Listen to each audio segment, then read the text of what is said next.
Good afternoon. I'm Pat Brady, one of the founders of the Lincoln Forum. On behalf of the Lincoln Forum and the Union League Club of Chicago, welcome to our virtual event, Chicago's Tourism Industry Rebound Safely. We're excited to bring you our fourth webcast presented in partnership with the Union League Club of Chicago. And we all know how important it is to discuss how the business community has been affected by the COVID-19 and what can be done to help businesses and individuals emerge now post-pandemic. Today, we're going to focus on the tourism industry in Chicago. How have hotels, restaurants, museums, and airlines changed their business models to accommodate new health and safety guidelines and restrictions? What are some of the challenges the industry will face as we move into phase 4 today? Our panel of experts will weigh in momentarily on these topics. If you have any questions for the panel, submit all your questions via the Q&A option on your Zoom controls. Please join me in welcoming our panel today.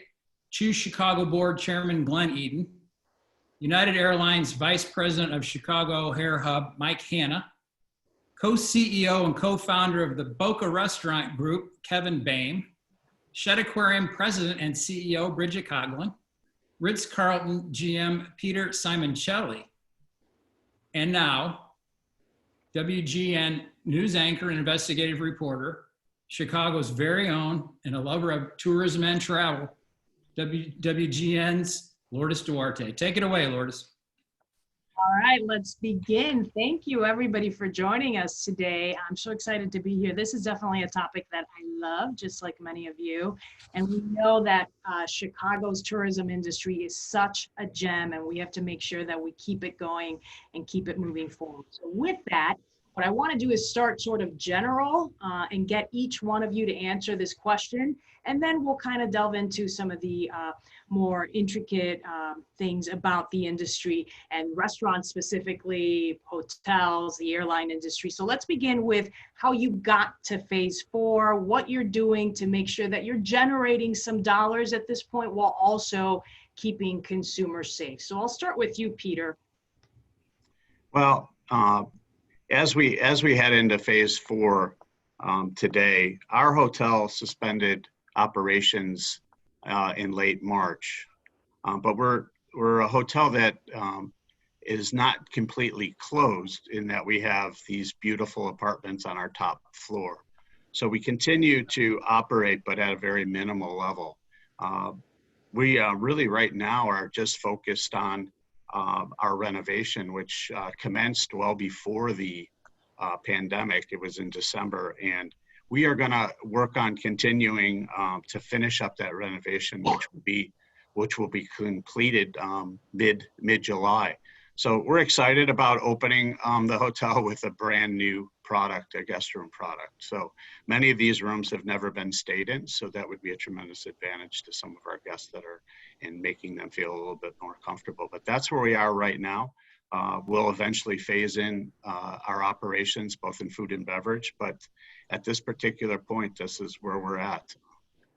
Okay, thank you so much, Peter. Let's move on over to Bridgette with the Shed Aquarium. So again, the question being, how do you generate dollars, keep going, while also making sure that consumers, customers who come into the Shed Aquarium are feeling safe? We are thrilled that we are soon going to be able to open our doors. We're keeping capacity at that 25% threshold, making sure in any gallery there's not more than 50 individuals.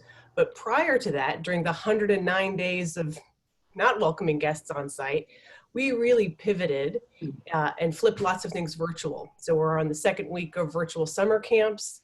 I was thinking no parent is going to want to log their kid in and pay for a virtual camp after enduring and surviving and sometimes thriving online school, but the virtual camps are amazing. You get Zoom bombed by Wellington the Penguin, you do oceanographic mapping, it's just absolutely fantastic. So without receiving revenue, we tried to do outdoor programs like kayaks, virtual programs like camps, and then really looking at a very different guest model, and our peers across the country have given us insights if they've opened on what consumer spending habits are once you reopen. Visitation patterns are different. Dwell time in the galleries will be different. So we're really trying to predict some guest behavior and get some data from peers who opened before us. Great, thank you so much. Let's move on over to Mike. And this is an interesting question for you because the airline industry has been able to somewhat keep moving. It seems like it's starting to come back, but talk about what has changed when somebody steps into O'Hare and boards a plane. Sure, Lourdes, and thank you, and pleasure to join everybody today. First and foremost, obviously, our business was essential, so we continue to operate over the last few months. But safety and the well-being of our customers, of course, and our employees comes first in everything that we do, and it's always been our top priority and something that we focused on. But we've actually teamed up with experts from Clorox and the Cleveland Clinic to set a new standard for cleanliness, and we're calling that United Clean Plus.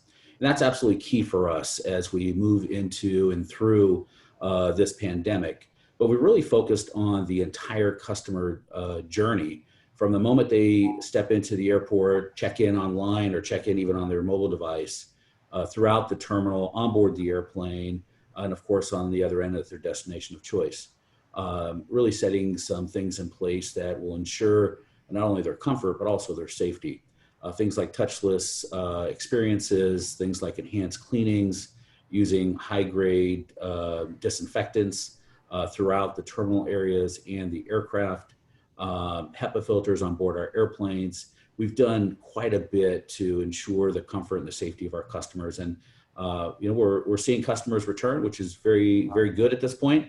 I think there's a lot of pent-up demand out there. And of course, all of us are here today, obviously, to welcome all of our customers, joint customers, of course, back to our wonderful city. Okay, thank you so much. And Kevin, we move on to you. Restaurants, obviously a key part of Chicago. We're definitely a food city. So talk about what you're doing, not just for the consumer or the person coming into the restaurant, but also for your employees, because they have to also feel like they can work and do it in a safe manner. 100%. Going back to March 15th, we closed temporarily 23 restaurants. We had to furlough 1,842 employees. And we were fairly deliberate about jumping back into it. We wanted to sit out, figure out what was safe, take a good look at the market, and we slowly integrated takeout, tried to be innovative. Little Goat started doing what we called goat series, where she was one-stepping food and doing grocery bags, and we were delivering them. Instead of doing Michelin-starred food at Boca, we were serving chicken sandwiches. That kind of evolved into patio seating. And then, tonight we can actually seat 25% of people within our restaurants. I think we've always leaned into three things: food and beverage, hospitality, and design. There's a fourth pillar now, and that pillar is safety.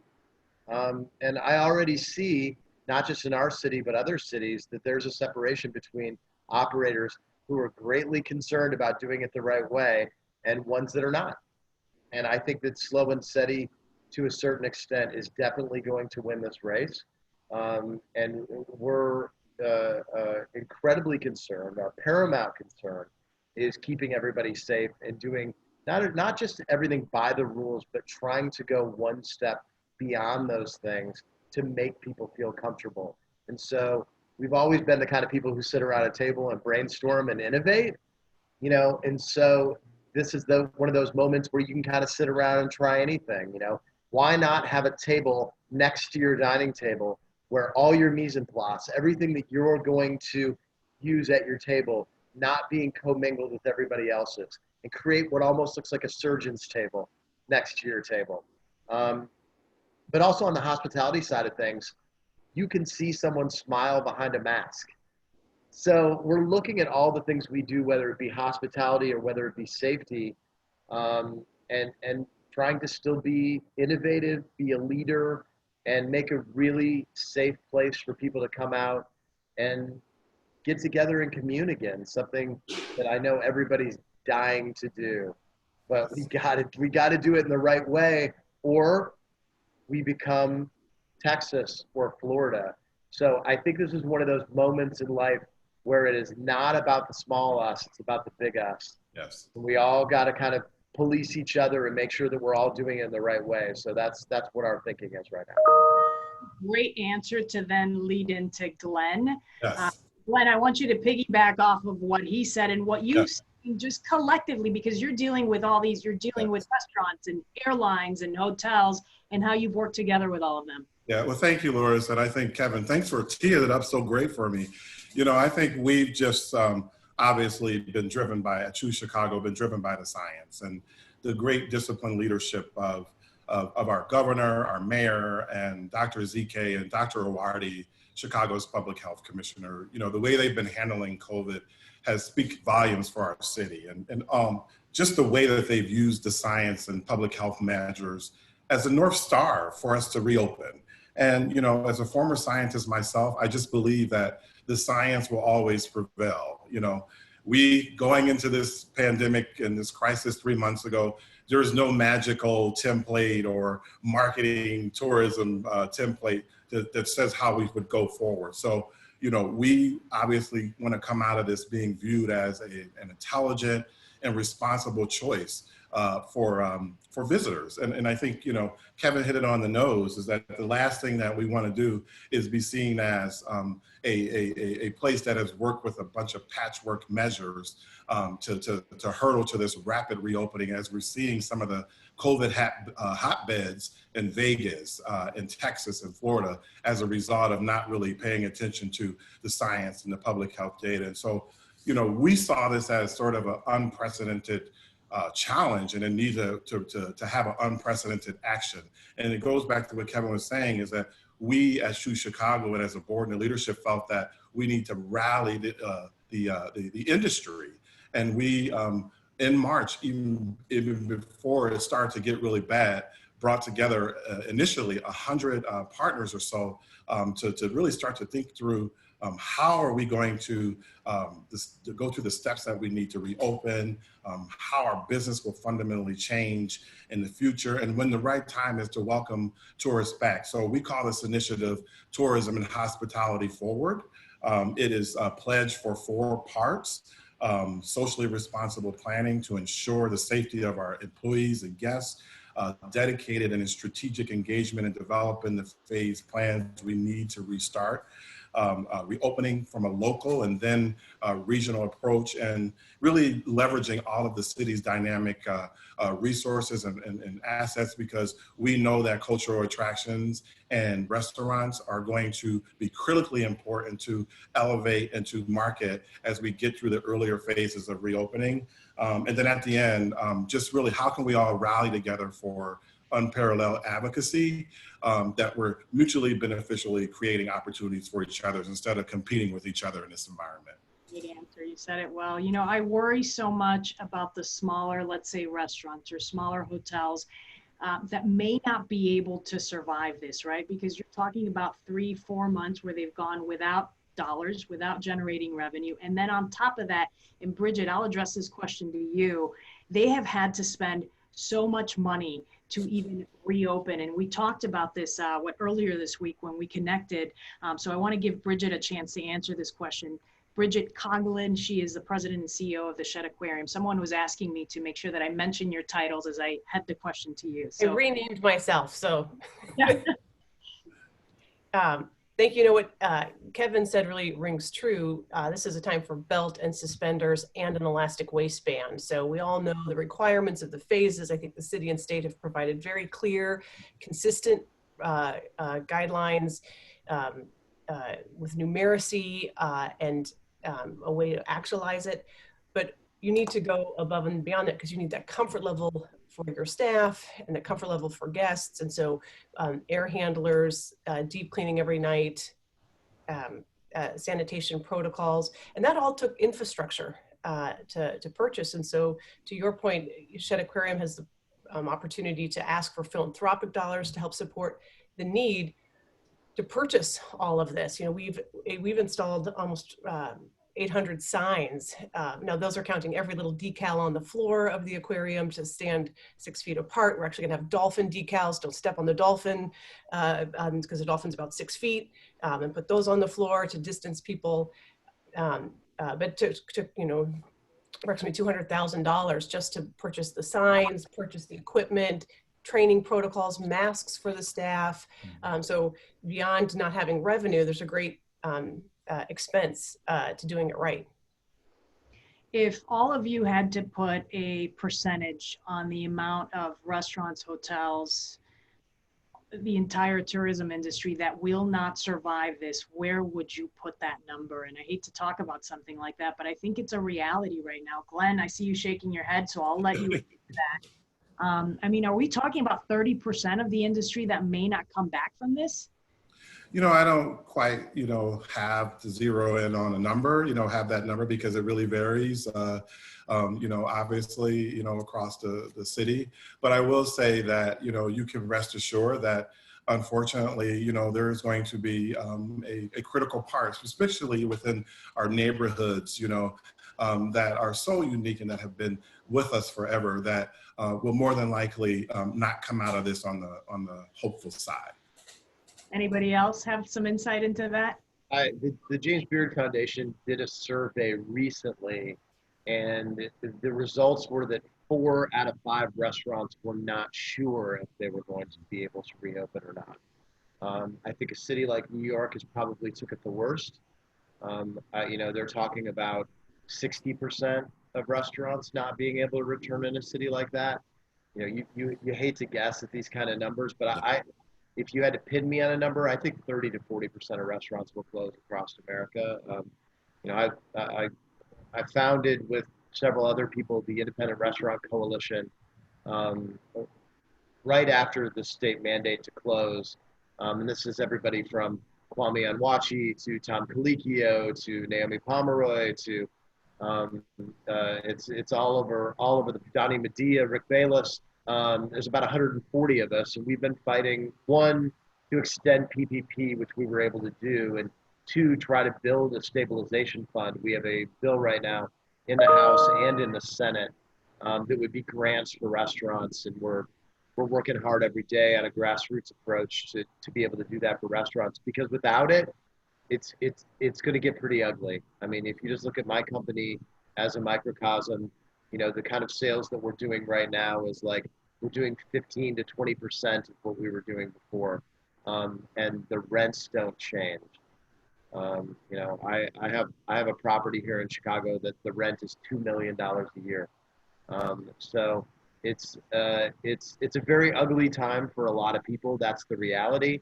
And we've hit a point right now where there's a lot of people out there that are, without hope. And so we need a vaccine, and we need governmental help for our industry specifically. And we've seen some government help, right, with the CARES Act on a state and local and federal level. What else needs to, where would you all like to be? What would make a difference? And any one of you can address this question. Where do we need to be? I can answer that a little bit. Is I think the reality of it is that the amount of group business that we have, the conventions, I mean, this year I can honestly say Glenn's probably and his team at Choose Chicago have been devastated by the fact that our citywide conventions have nearly all gone away, including some of our big ones over Thanksgiving, RSNA. They're not coming this year, and we just hope and pray that they will come back next year. That's the lifeline. And to your previous point on, how about hotels? How many hotels are going to eventually come back? And I would think with the amount of margin or small margins and the occupancy levels, I think it's going to be, we haven't heard of too many in the market. You've heard a few restaurants that have closed their doors, but we haven't heard too many hotels. But I can honestly say with all of the expansive growth in the last 6 to 10 years, right? We've added a lot of inventory in this market, and I just don't see how some hotels are going to be able to weather that storm. So. Okay. Let's talk about the comeback and how long that could take, right? I've heard in the airline industry, and Mike, I could probably address this question to you. There have been people who've said that they don't think we'll go back to pre-pandemic travel levels until there's a vaccine, which I guess if you look at it, that could be 4 years away, right? So have the airlines, has the industry sort of wrapped their head around that and figured out a way to handle that if it does come to, 4 years from now, we may not see airline travel come back at the way that we would like it to be? Sure, Lourdes. Yeah, I think each carrier is addressing it slightly differently. At United, we're really focused on trying to match capacity with demand and really looking at demand and seeing where our customers want to travel to. Today, we're seeing a lot of friends and family leisure type travel to visit friends and family. And the corporate business, the regular business traveler, that demand has not really come back just yet. And obviously, that's one of the reasons why we're doing so much to ensure that we have, put safety obviously number one, and ensuring the cleanliness of our aircraft and trying to ensure the comfort level of our traveler. It's going to take a little bit of time for that to continue to improve. At this point, we were flying a schedule that was about 90% down. And in July, we'll be moving to a 25% of what we had a year ago. So that's a improvement, obviously, for us. But we need to continue to see that. We need to continue to see improvement week over week to continue to drive, a larger schedule to serve all the communities in which we've customarily served. In July for O'Hare specifically, we'll be operating at about 260 flights, up considerably from, where we were in May or even in April.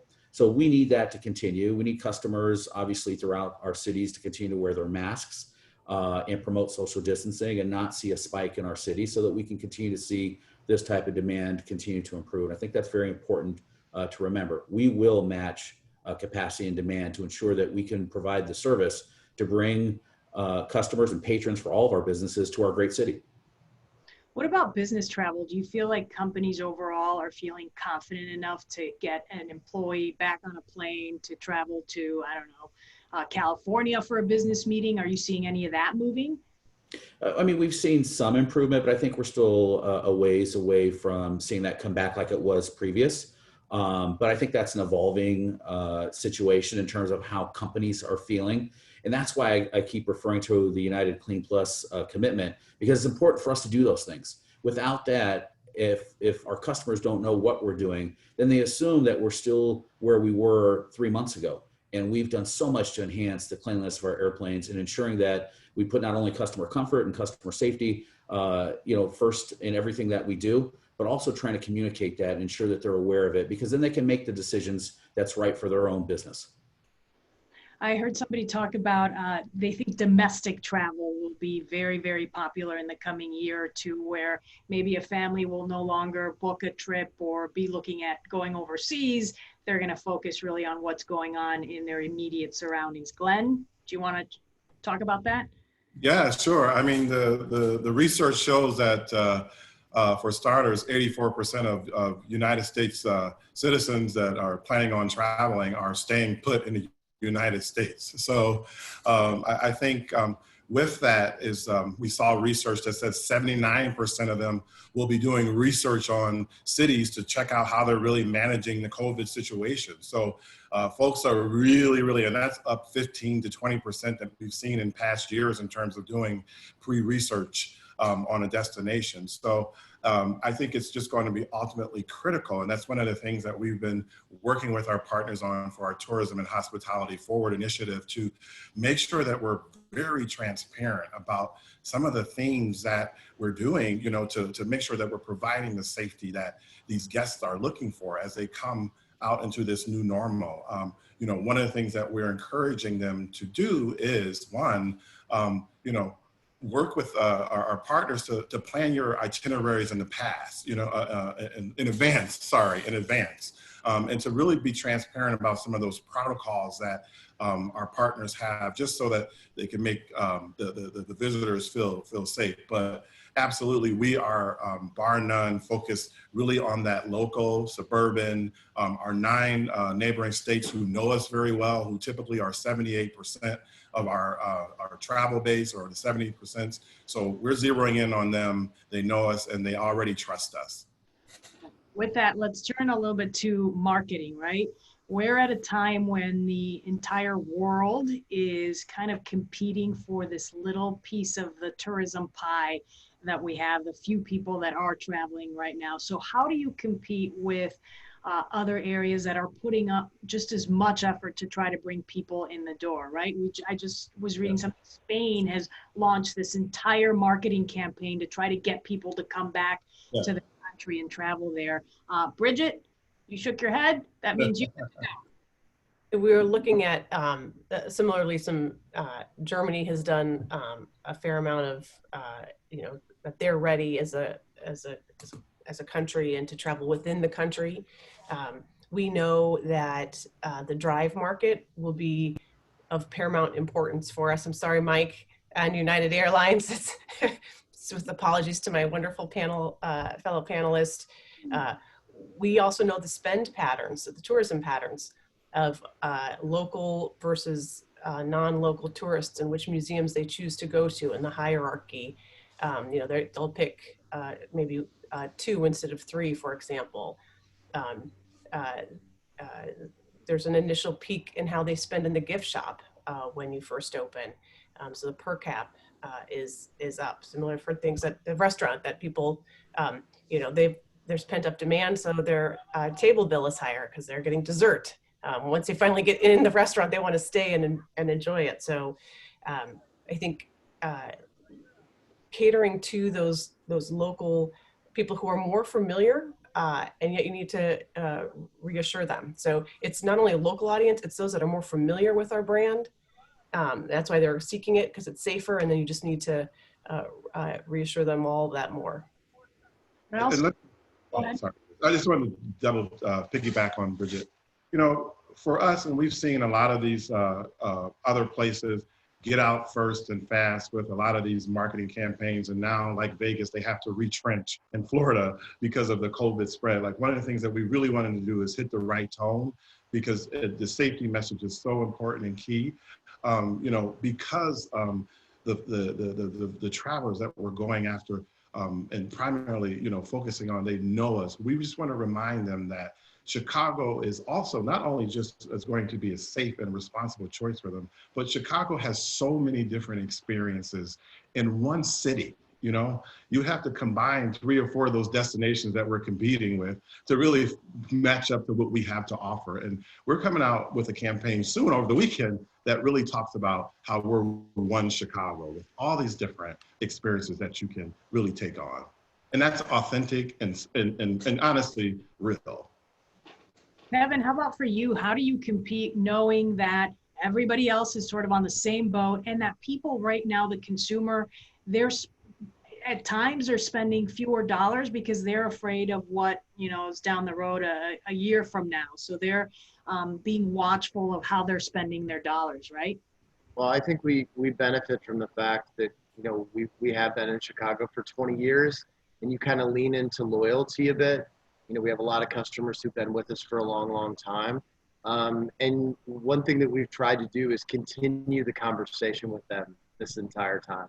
Don't go radio silent with the people that you've been around and reaching out to them. We have a system within our company that's a black card system that doesn't really get you anything. There's no points to it. There's nothing like that. It's really just a concierge system that you can call in, and we'll help you get a reservation so you don't have to call the restaurant directly. And there's a lot more communication that goes on.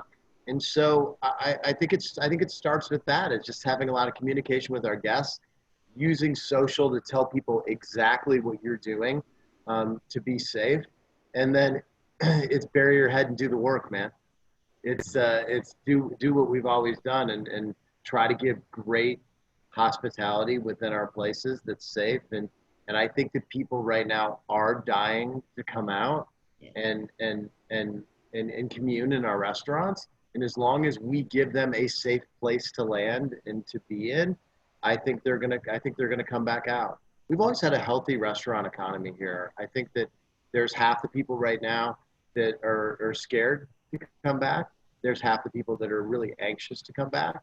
And we only can take 25% inside anyway right now. So we'll take what they'll give us, and we're gonna go on this journey with them and do the best we can. Okay. Peter, do you want to talk a little bit about that? Yeah, I think, there's so many venues as far as, and I'll switch it over to the banquet and catering arena, and think about all of the brides and grooms out there that, had to postpone their weddings, right? They were, we had probably one of the most successful years in the history of the hotel this year. And fortunately enough, we've been able to work with the brides and grooms and move to the to 2021. But there's also been a niche of business that is the 50-person wedding. And some people are not going to wait a year. So they're going to go ahead and book a very small luxury wedding. And I think that's where our niche comes into. If you have the right space that you can fill it, it'll be a more intimate wedding. And then maybe next year they do a larger reception. But I know in our hotel, we've booked 3 weddings short term. They were larger weddings from other venues that have come back, and they're going to have a smaller wedding. So I think you have to be creative and you have to be innovative to the new, what I consider the now normal instead of new normal. Okay. One of the things that in the news business we've been covering a lot are the demonstrations, the protests. We saw some of the looting in addition to this whole COVID pandemic. So how does all of that become a part of the conversation for you guys? And how do you combine opening with the idea that, perhaps there could be other demonstrations in the future? And on top of that, you got to try to keep people safe. Anyone can take that. Ultimately, the protests and that movement is a lot more important than us serving people food. The stakes that are out there right now are people's lives, and we stand with the protesters, and that's where we sit. Glenn, how about for you and how you talk to some of the restaurants and the hotels about how to handle all of this that's happening in the time that we're living in? Yeah, I think part of it is just really for making sure that everyone truly understands why it's happening. And in the future, how can we use this as a seminal moment, as a moment to really build in, equality into our tourism and hospitality ecosystem. I think, for me, it's a longer game. It's like, how can we stand up as an industry to help move this issue forward? We're in the city that is known for years and years and generations of segregation, because we have so many great assets within our industry throughout the city. How can we take that conversation a step forward as an industry to move our city forward in this conversation and dialogue as leaders? They say that in times of crisis, we learn a lot about ourselves, about our industry, about, adding new things to our company and to our business. What do each of you think you've learned from this pandemic that you think you'll carry into the future as you move on with your companies? And Peter, do you want to take that one? Yeah, I can honestly, if you start back from how we began 3 months ago, and you talked about equipment, sanitation, distancing. How about pivoting on financial forecasts? I tell my team, we'd get together and they'd ask me, how do you feel about this forecast that's coming? And I'd say, I feel that it's as good as it is for right now, but I can guarantee one thing, and that it's not accurate. Because we've been pivoting in and out of trying to forecast our future. And no one really right now can predict the future. But I think some of the biggest challenges are ahead, and that is when we invite our ladies and gentlemen back to the property. And after 20 years of being in the Ritz-Carlton, some of our associates are really focused on this engagement, and to have the concept of less touch points is better really goes against our service culture and our credo. And I think that's going to be some of the things that you learn most, is how are we going to execute the service culture of a luxury hotel with very few interactions. And if you take just the one, I always used to say we take one touch point that is guaranteed in a hotel check-in, and it's the hotel check-in. The hotel check-in was the only time. And now, in many cases, it's going to be a digital check-in. How do we engage that customer? We have the quote in the city, loyalty beyond reason. We have those people that are loyal to us. They're going to come back to us and hopefully they're going to feel, and we're going to make them feel as safe as possible. But I think the biggest challenge ahead is to those individuals that work in this hotel that are used to engaging the customer and used to giving the big hug when they come back, much like Kevin said, he has his frequent guests. Those are the people that we really are going to carry us back to the successful times in the near future. Bridgette, go ahead. No, Lourdes, if I may, I'll tell you, the resiliency of our people is something that we should never underestimate. And through all this, whether it's the protests, the COVID pandemic, they have come so far in terms of wanting to rally around our company and each other and our customers and provide phenomenal service. I'm so proud of them through all of this, that they've really worked very, very hard. And as a very large employer, obviously in Chicago, we have 15,000 employees here. It's important for all of us to recognize the people that have supported us through this entire pandemic. And I think it's wonderful to see the heart and soul of our city and our people and how much they give back to us and really support us, and have really managed and navigated through this with us. Okay. Bridgette, what do you think you've learned that will carry you forward in the coming years about this pandemic? Yeah, as a museum or scientific and cultural organization, we tend to really look at our cohort, right? The 2 million guests we bring in a year, it's more than the Bears and the Bulls combined.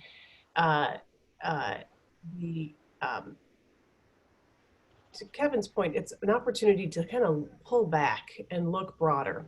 From the very day of shutdown, we said we have 3 priorities: protect our people and the animals, conserve cash, and look for opportunity. We didn't know what that looking for opportunity was, but the absolute linking arms with colleagues, where I'm on the phone with the Art Institute, Museum of Science and Industry, the DuSable Museum almost weekly, to say, okay, we each have our own very unique mission, but as a museum collective in Chicago, what does that mean? And then what does it mean in a world where there is great rawness being brought to the fore, and our mission, which is incredible and it's compelling and it's needed in this world, does need to look at its position in the broader narrative of who are the people that we should be enveloping and supporting. We had banners on the front of Shed Aquarium that said, "Everyone is welcome." What does that mean for our employees?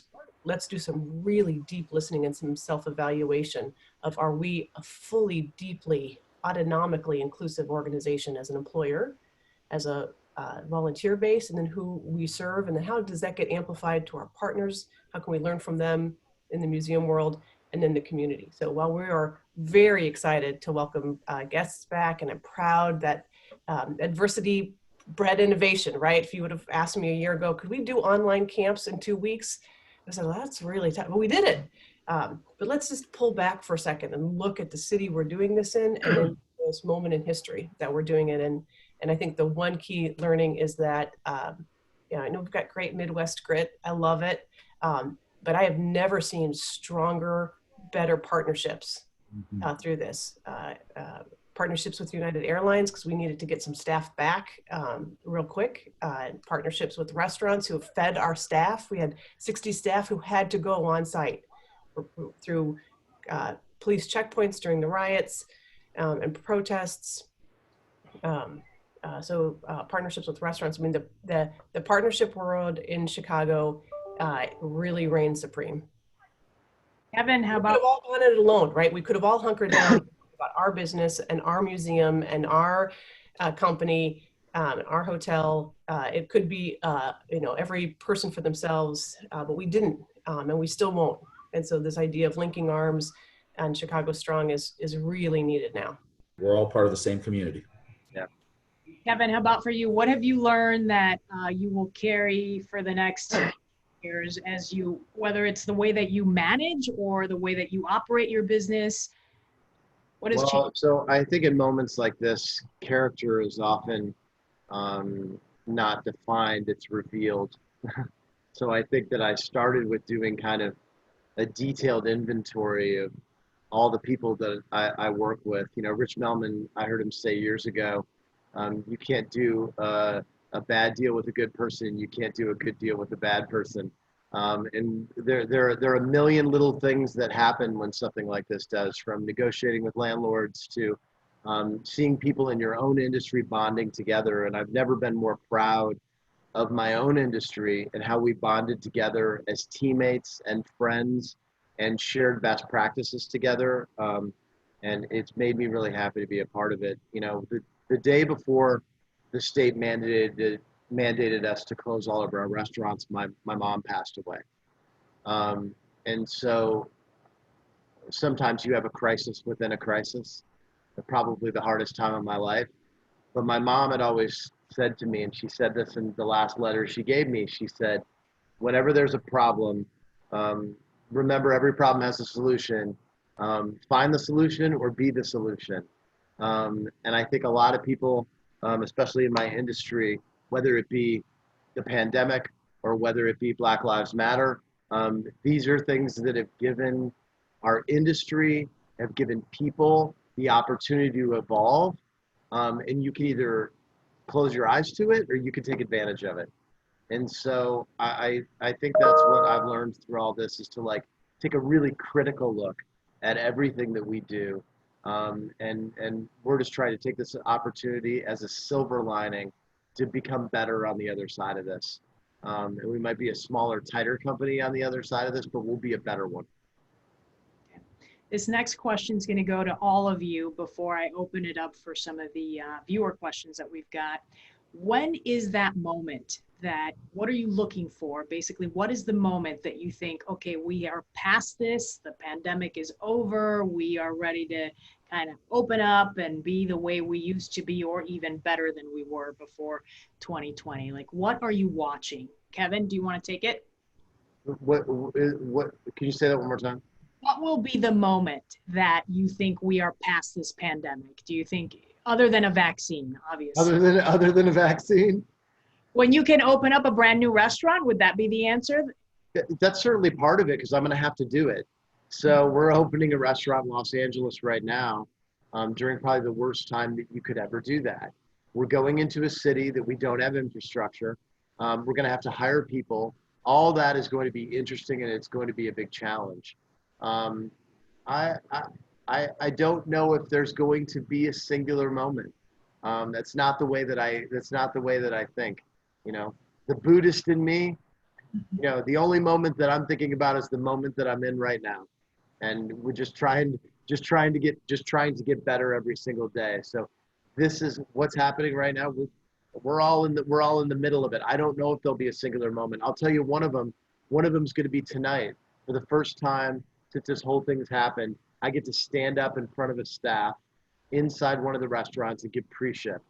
And for those of you who don't know what pre-shift is, it's that 30 minutes before you open up a restaurant, where you talk about guests who are coming in and dietary restrictions, but you also talk about life. You talk about what's going on, and you try to set people up for success. So when they go out on the floor, they feel restored enough to restore other people. So I don't think it's one moment. I think it's several moments. And I think it starts tonight, of having diners sitting inside again and me being able to talk to my staff within the four walls of a restaurant. Okay. Lourdes, I even like to think that we're actually doing the legacy work now to get to where we feel like we've accomplished, we've gotten over the rainbow. I didn't get a chance to answer the last question about, you know, what I learned, particularly from the Choose Chicago, and I think that viewpoint bodes well for this. You know, 3 months ago, we were in so much momentum. We had so much momentum. And even before that, when I was appointed by the mayor 8 months ago, we've had 3 serious years of record growth, both on the business and tourist traveler, leisure traveler side. We were best place to visit in the US, best big city by Condé Nast 3 years in a row, and boom, you know? So I think now, this is an opportunity for us to do some serious long-term legacy work, because we found out how important that tourism is to our ecosystem here from an economic standpoint, from a livelihood of employee standpoint. And so with that, we have an opportunity to figure out, as we go to the other side, how do we want to disrupt tourism for Chicago to make sure that we can have a more stronger and robust bulletproof industry. So when something like this happens again in the future, and if something catastrophic can and will, how can we be prepared and diversified and bring out opportunities throughout the entire city?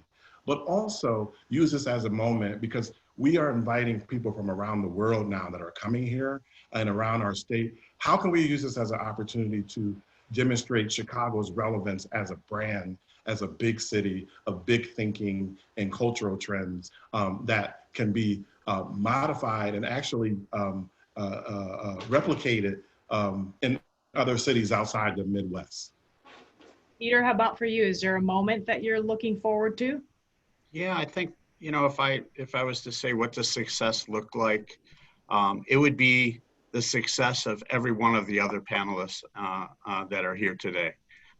If the convention side comes back, if Kevin and his restaurant group is successful, that just means that we're going to be successful. Bridgette and the aquariums and the museums coming back. And most of all, I leave Mike for last, because the lift into the great city of Chicago is probably our most important part. And I think we all need to look at how each day our air travel is improving, and that'll be a great aha moment for, I think, every one of the panelists once they find out that Chicago O'Hare is getting back to somewhat normal.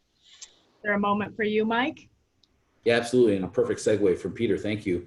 Honestly, it's full airplanes. You know, we have a growth strategy at O'Hare prior to this pandemic, and we would like to get back to exactly that.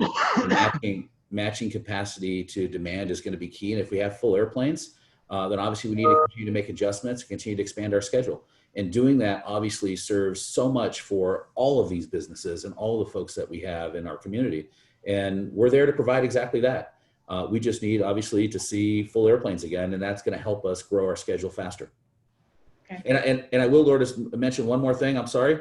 You know, we announced this morning, that we are expanding our network into Shanghai again, starting on July 8th, out of San Francisco, connecting through Incheon. So that's another kind of testament, if you will, that we are starting to see a few things improve.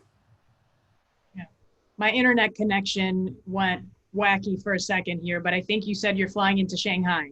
We are out of San Francisco through Incheon, a one-stop starting on July 8th. We announced it this morning. Okay. Bridgette, you're the last one here. What is your moment? Please tell me penguins are involved. They are involved, actually. So, Mike, I hear you. A full airplane will mean a full aquarium, and a full restaurant and a full hotel. And so this moment of fullness, and that's not about capacity per se. That's about sort of the full suite of a Chicago experience. And of course, I would like to see more than 25%, but I want to do it really prudently and cautiously. I think for me, the moment will be, we have some restorative operations that harken similar to how it was prior to the March shutdown. But for me, the moment is how do we keep leveraging the good that happened during the 109-day closure. We posted 3 penguin videos in March and April that reached 43 million accounts. We have members now in every continent. Right? We've doubled our Facebook and Twitter followers. How do we grab that innovation we did and continue it in some meaningful way that's not site-based? So that adversity that required innovation, how do we capture the hearts and minds of those new individuals who found us because of that wonderful rockhopper penguin Wellington, who truly is the real president and CEO of the Aquarium. Just lets me have the gig for a little bit. So basically, there's going to be a moment where a family flies from another city on United Airlines, gets here, goes to Shed Aquarium in the morning, then has lunch at Little Goat, and then checks into the Ritz-Carlton, and everything's going to be fine. And that's the fullness we need. And that's the partnership that Chicago does so well. I love it. And into WGN News at 4 p.m. There you go. Sorry, I left you out, Lourdes. I'm sorry. All right. I'm going to move to some of these questions that are coming in. I think this is a good one. I don't know which one of you can address it. I'm thinking it's you, Glenn. How can Chicago reopen for conventions over 50 people when phase 5 of the governor's plan states that will not happen until there is a vaccine? Well, I think so,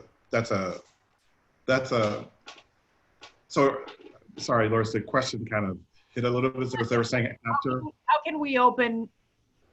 Let's move on to the next one, because I think it needs to be clarified a little bit what Carla means by that. So Carla, I'll have you retype your question a little bit. Let's see this one. Last year, we celebrated the Year of Chicago Theater, and this year we are seeing many theaters close due to the shutdown, but very little help for the live entertainment industry. Are there any plans to address this industry?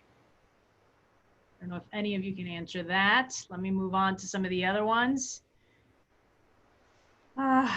There's an interesting, so I represent a tourism draw an employer in a nonprofit sector on this panel, and the Chicago Tribune published a wonderful op-ed today by the president of the MacArthur Foundation, talking about how moments of crisis and then the dual pandemic, the pandemic of COVID and the pandemic of systemic, deeply entrenched racism, requires unconventional thinking.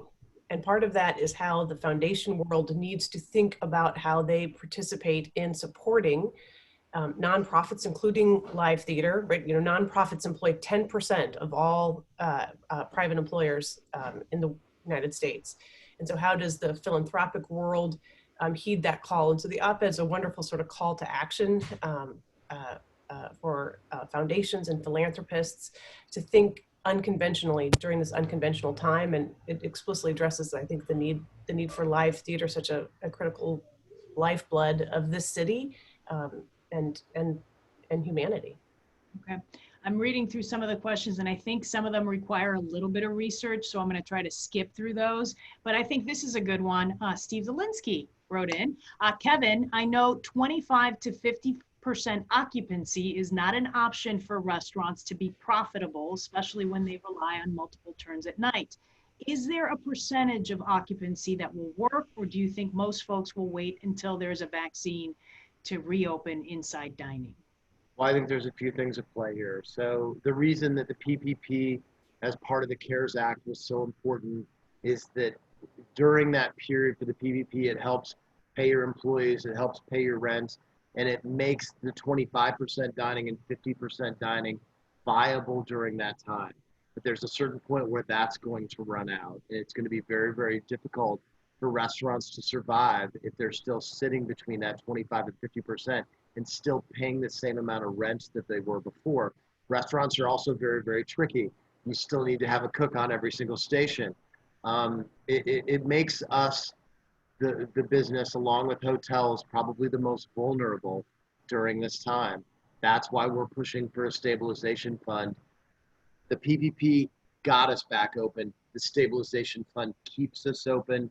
Until then, hopefully that gets us to a vaccine, because Steve's absolutely right. 25 and 50% does not work. It is an incredibly difficult business to run when we're at 100%.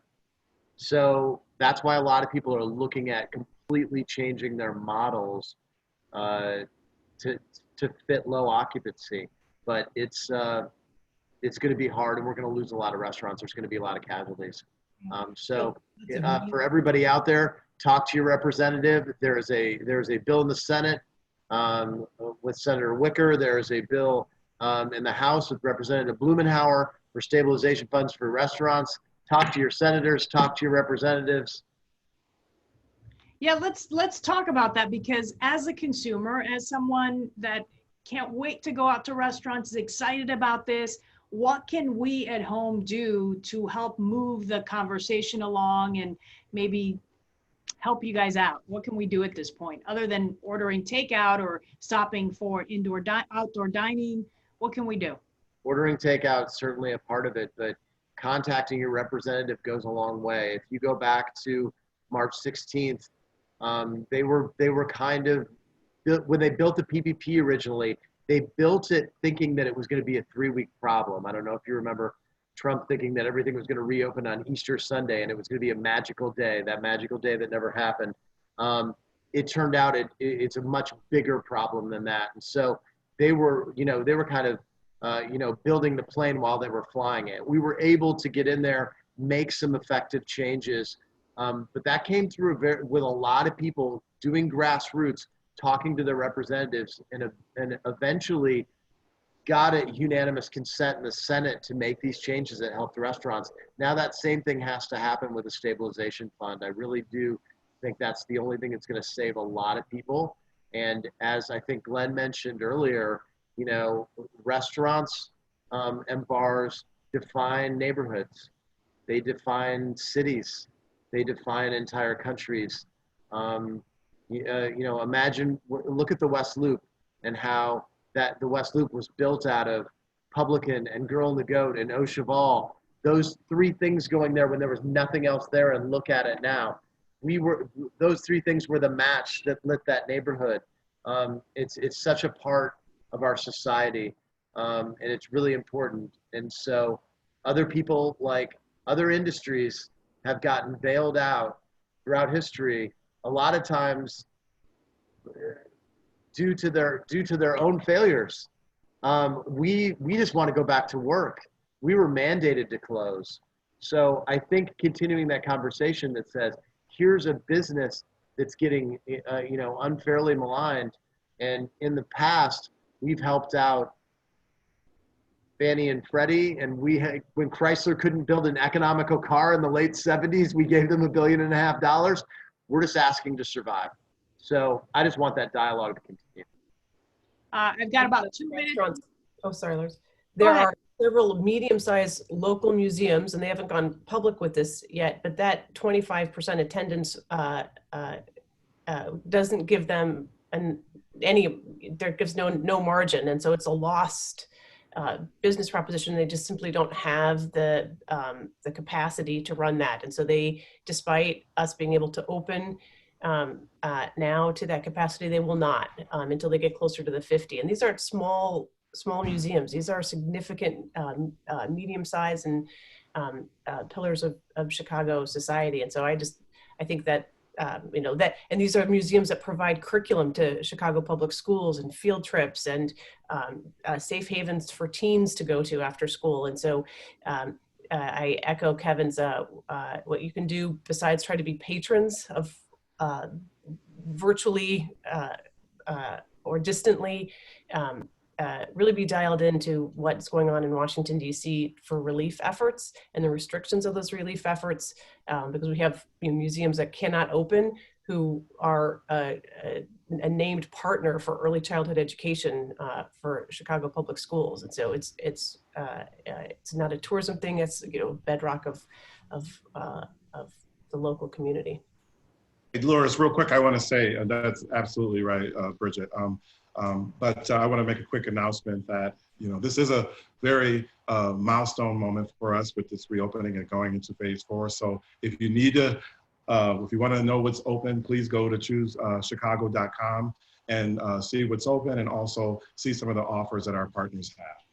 I love it. Let's end it there. What do you guys think? Do we end it there? All right. Right. Thank you to all of you. You are wonderful panelists. You have wonderful, remarkable insight. I can't wait to meet all of you face to face at some point and maybe give you even a big hug. It'll happen someday, I think. All right, guys. Thank you for your support, Loris. Have a good afternoon. And remember, Thank anybody watching, you can go to lincolnforum.org to find out about any of the events that they have coming up in partnership with the Union League Club of Chicago. Have a great afternoon, everyone. Thank you all. Thank you.